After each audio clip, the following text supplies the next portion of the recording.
කුමාරි ඔන්න අර ලියුම බලාගෙන මේ ලියුම ඇඳගත්තා. මේ ඉතින් මේක පద్මාවතිට කොහොමද දෙන්නේ කියලා කියහන්කෝ. අපි ඕකට මෙහෙම කරමු. අපි ඕකෙන් රොකට් එකක් හදලා පద్මාවති අක්කා ඉන්න තැනට උඩුගුවනේ ලස්සනට පාක් කරලා යවමු. රොකට් එකක් හදලා පා කරලා යවන්න. හරි මොලේ ඉතින්. උඹව රොකට් එකක් හදලා මං කොයි වෙලේ හරි යවනවා හදට. එක ලියුමක් දැම්ම මඩට. දැන් හරි මෙහෙම කරමුකෝ.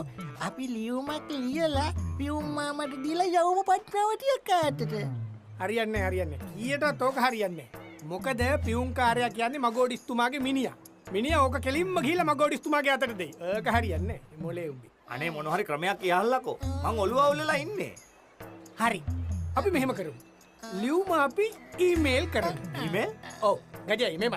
ලියුම ඇතුව ඊතලේ ගාන්ට දුන්නෙන් බලලා පද්මාවති අතටම යවුවා. සුදරන් ඒක හරියන්නේ නැහැ. එහෙම කොහමද හරියන්නේ? එවකෝ. හරි දුන්නක් ඊතලයක් කොහොම හරි හොයාගත්තා කියමුකෝ. දුනු ඊතල අරගෙන මගොඩිස්තුමාගේ ගාවට යන්න පුළුවන්ද බං? වටේටම සිකියුරිටි දාලා තියෙන්නේ. කණ්ඩ වෙයි වටෙන්ම. දෙයක් කියනකොට ටිකක් හිතලා කියහන්කෝ. හිතට එන එක බොක් ගාලා කියන්නේ නැතුව. හරි අපි මේව කරමුකෝ.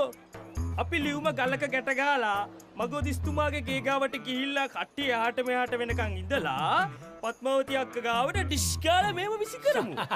ඒක මරු අදහස. ඒක නියමයි. ඔය ඉතින් ඒක නම් හොඳ අදහසක් තමයි. හැබැයි ඉතින් කවුදෝ කොතෙන්ට විසි කරන පුතයක්. ඒක මං කරලා දෙන්නම්. ඒක සිම්පල්.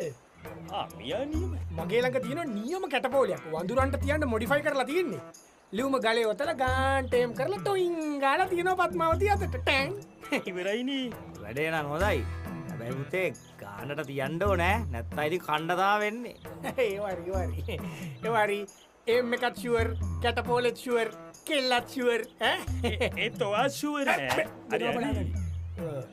අතු වශයෙන්ම ගජයි මේක මගේ ස්වයං නිර්මාණයක්. ගාන්ට මෙහෙම කරන් තියෙන කැටපෝලේ අරගෙන මෙහෙම එම්